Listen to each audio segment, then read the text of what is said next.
What is up, everybody, and welcome back to the channel for the very first Ask Me Anything episode, the very first video of 2024. First off, I just want to say Happy New Year to everybody. I hope you all had a fantastic holiday season. I hope you all stayed safe, had a lot of fun, and enjoyed time with your families. I'm really excited for 2024. For me personally, 2023 wasn't a great year. I'm really looking forward to this fresh start, and I'm definitely hoping to take this channel to new heights in the new year. So if this is your first time checking out the channel and you want NHL content just like this all year round, hit that subscribe button. So with that all being said, let's go ahead and start the episode off with the first question from Dasher, who says, what do you think about Austin Matthews' pace to start the season? Do you think he can keep scoring goals at this pace while being reliable defensively? And also really appreciate the kind words, and I'm glad you like the videos. I'm not sure if I'm the only one that feels this way. You guys can let me know down below in the comments, but to me at least, it feels like Matthews has sort of flown under the radar this season, which is insane to say considering he leads the league with 29 goals in 33 games. Back in the 2021-22 season when Matthews finished with 60 goals, I definitely feel like he was talked about a lot more throughout that season, and there was so much more hype around his chase for 60, and that's probably because we hadn't seen a 60 goal score in so long until Matthews did it in 2021-22, but then Matthews did it of course that year, and then last year there was two 60 goal scorers, McDavid and Pastrnak. But forget 60 goals, 70 is legitimately in play this season for Matthews if he stays healthy, which is just absurd. And to answer your question, do I think he can keep up this production while still playing as great as he has defensively? I do, because this is what Matthews does. He scores goals, he plays a complete 200-foot game. I think the defensive aspect of Austin Matthews' game is criminally underrated, and this is somebody who probably should be in the Selke Trophy conversation. Moving along now to the next question. This one comes from Stony037, who says, at almost the halfway point of the season, what team currently in a playoff spot do you think will fall out, and what team out do you think will make it? This is a great question, and I feel like you go a couple different ways with this one. I'm going to give you an answer for both the Eastern and the Western Conference, starting in the Western Conference. And the one team in the West that I think is currently on the outside looking in that will end up making it is the Edmonton Oilers. They are on another 5-game win streak. Calvin Pickard has been called up and has at the very least given them league average goaltending, which is something that they just weren't getting during their disastrous start to the season before they fired Jay Woodcroft. I don't see them getting in a divisional seed and taking over one of Vancouver, Vegas, or LA, so it would have to be in a wildcard spot, and I'm going to go with Arizona as a team that's currently in a playoff spot that probably won't end up making it. I hope I'm wrong, because I think it'd be a great story, and I want to see a playoff game at Mullet Arena. I think that atmosphere would be insane. That being said, I'm going to go with them. I just don't think this is the year that they get back into the playoffs, but they are definitely headed in the right direction. For the Eastern Conference, this is a pretty easy one for me. I'm definitely going to go with the New Jersey Devils as a team that's currently outside of the playoffs that I think is going to end up making it, and I actually think they're probably going to make it as one of the 3 divisional seeds in the Metro. They currently sit just 3 points back of the Philadelphia Flyers for 3rd place in the Metro, and they have a game in hand. I think it says a lot that New Jersey is in the position that they're in, and they've gotten some of the worst goaltending in the league throughout the season. They haven't really solved that problem yet. I mean, they have called up Nico Dawes, and he looked really good in the one game he played, but are you really going to count on a 23-year-old goaltender with not a whole lot of NHL experience to,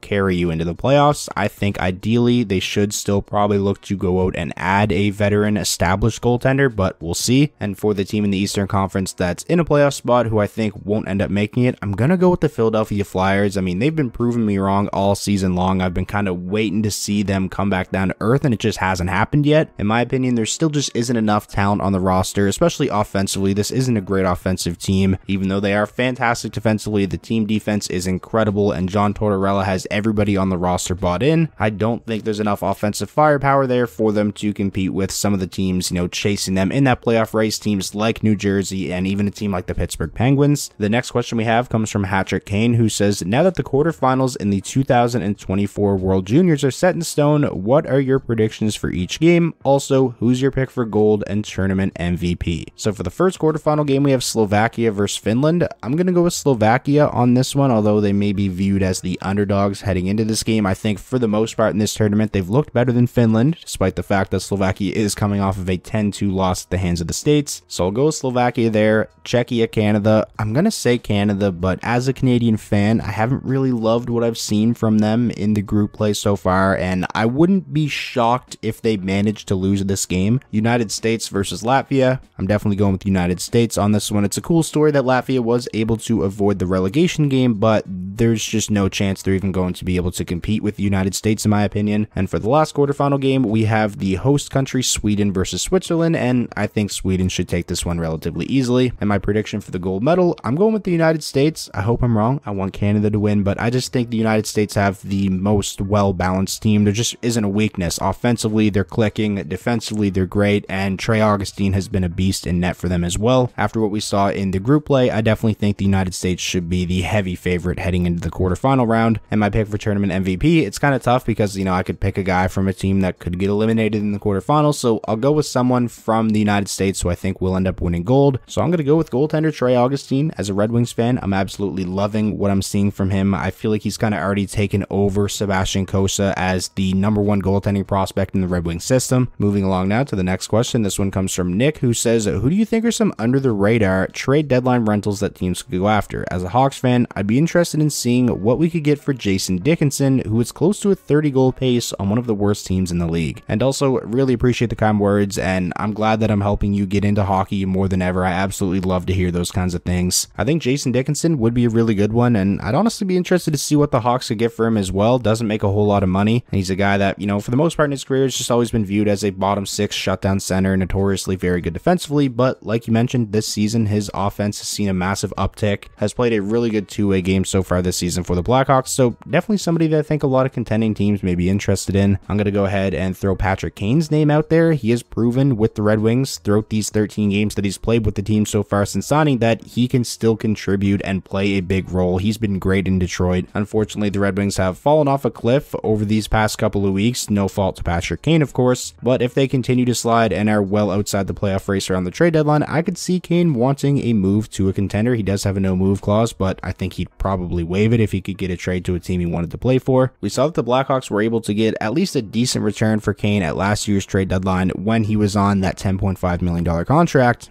Now with him making, you know, under $3 million in Detroit and producing at the rate he has, I'm be really curious to see what kind of return the Red Wings could get if they do go the route of trying to trade him. Another player that I kind of wonder about is Alexander Wenberg of the Seattle Kraken. He's got 1 year left on his deal at a cap hit of $4.5 million. Having a down year offensively, just 5 goals and 15 points in 37 games. I think he's probably being asked to do a little too much in Seattle. Ideally, I don't think this is a guy that you want, you know, playing first or second line center minutes, but in a better situation in the right role. This is a guy who has proven to be a fantastic playmaker throughout his NHL career. He has solid defensive numbers. If you can get Seattle to retain a little bit of that $4.5 million, there would probably be quite a few contending teams out there willing to take a chance on Wenberg. I think he would be a fantastic #3 center. So Wenberg is definitely someone I'd keep an eye on, especially given the kind of season the Seattle Kraken are having. They don't look like a legit playoff contender, so they could be in sell mode. This next question comes from Gallydex, who says, do you think sending Samsonov down to the Marlies will help his confidence or make it worse? It's hard to say. I mean, at this point, can Samsonov's confidence really get any worse? The Leafs absolutely had to do something. Samsonov kind of forced their hand here, and I think sending him down to the Marlies was the right call. He's played 15 games this season, and, you know, amongst goaltenders who have played a significant amount of games, I think he's easily been the worst in the NHL. I mean, an .862 save percentage is just a non-option. He's got the worst goals saved above expected in the entire league. The season-to-season drop-off has just been insane for Samsonov, because he was really good for the Maple Leafs last season. I'll shoulder some of the blame because I did draft Samsonov as one of my goaltenders in fantasy this year, so go figure he would then turn into one of the worst goaltenders the NHL has ever seen. In all seriousness, I hope he can find his game again down in the AHL. You hate to see stuff like this happen. You know the guy has the talent, and it seems like he's just kind of battling with himself at this point. Additionally, to sending Samsonov down to the minors, the Maple Leafs called up goaltender Dennis Hildeby, who was a 4th round draft pick in 2022. He's got a .919 down in the AHL in 15 games this year, and I mean, really,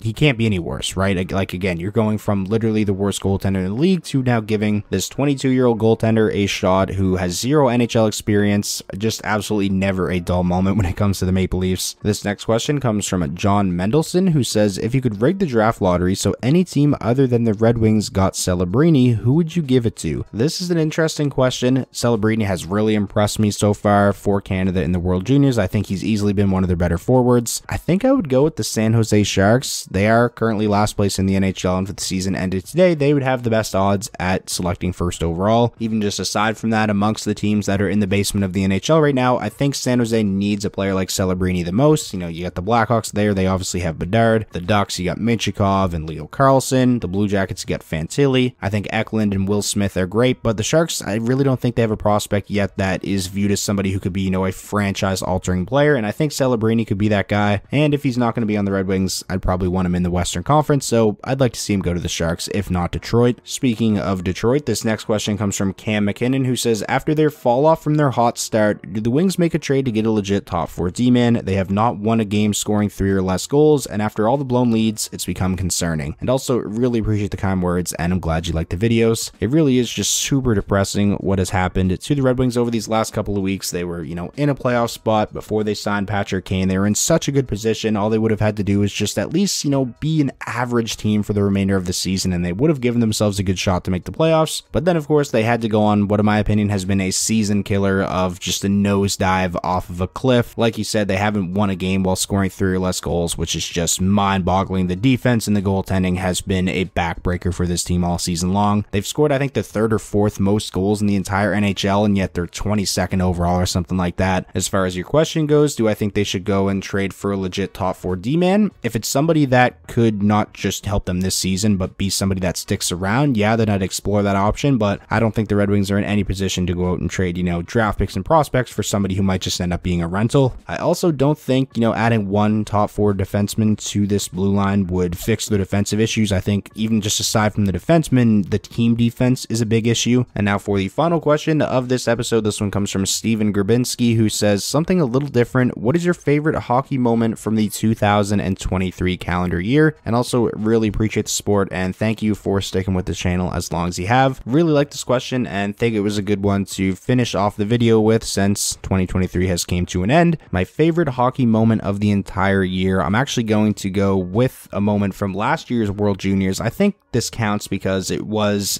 after New Year's when this game was played. Canada versus Slovakia, quarterfinals, overtime in Halifax, and Connor Bedard just undresses the entire Slovakian team, or I guess not the entire team because it was 3-on-3 overtime, but everyone on the ice, carries Canada on his back to that win in what was an absolute nail-biter of a game. I remember sitting at home with a bunch of buddies watching this game, and we all just lost our minds when Connor Bedard did that, and the fact that the game was in Halifax made it that much better, although I wasn't at the game. I live in Halifax, I've grown up here, so it was pretty cool. So that's the one moment that immediately popped into my mind when I read this question, so I think I'd have to go with that. So that is going to wrap up this episode of the Ask Me Anything series. As always, I want to give a huge thank you to every single one of you who left a question on the post, even the ones that don't get featured in the video. Just know I read every single one and I appreciate all of you guys. Once again, Happy New Year, and I hope everybody had a fantastic holiday season. Let's have a great 2024. If you guys enjoyed this episode and you want to see more every single Monday, be sure to leave a like. That is the best way to show your support. And most importantly, if this was your first time checking out the channel and you want NHL content just like this all year round, hit that subscribe button and I'll talk to you all again soon.